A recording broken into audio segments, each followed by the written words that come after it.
कराची की रात हमेशा जागती है। ये शहर सोता नहीं, बस आंखें बंद करके सब कुछ सुनता रहता है। खगोलियों की आवाज, चीखों की गूंज और दरवाजों के पीछे दफन हो जाने वाली कहानियां।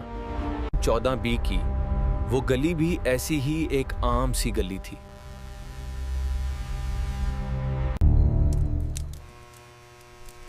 बिजली के खंबे की जर्द रोशनी में खड़ी एक इमारत, जिसके दरवाजे पर उस रात जिंदगी और मौत आमने सामने खड़ी थी। नाजिया दरवाजे के पास खड़ी थी, हाथ में छोटा सा बैग, आंखों में अजीब सा सुकून और बेचैनी का मिला जला एहसास। अम्मी, गाड़ी आ गई है, बस 2 मिनट में नीचे पहुंच जाएगी। वो उस रात कोरंगी जा रही थी, अपनी माँ के पास। इसी लम्हे गली के कोने से मोटरसाइकिल की आवाज उभरी।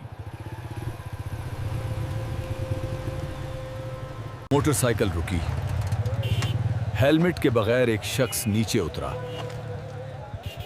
वही तबस्सुम जिसके नाम के साथ इंस्पेक्टर लगता था। कहां जा रही हो? तुम्हें मेरी इजाजत चाहिए।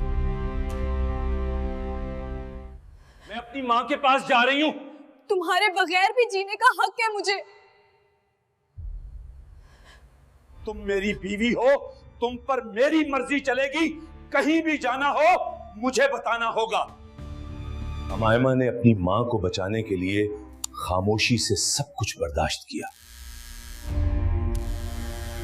तुमने मेरी मर्जी के बगैर ये सब करना बंद करो। ये घर है, यहां मेरी हुकूमत है। अब्बू, बस करें ये सब। फिर गोली चली, जिंदगी का लम्हा मौत में बदल गया। अम्मी! अम्मी! बचाओ! कोई सुन रहा है? तबस्सुम गुस्से में बेटी की तरफ बढ़ता है, मगर अमायमा ने अपनी जान बचाने के लिए फौरान दरवाजे के अंदर दौड़ लगाई। दरवाजा बंद होते ही अमायमा ने गहरी सांस ली। खुशकिस्मती से उसकी जान बच गई।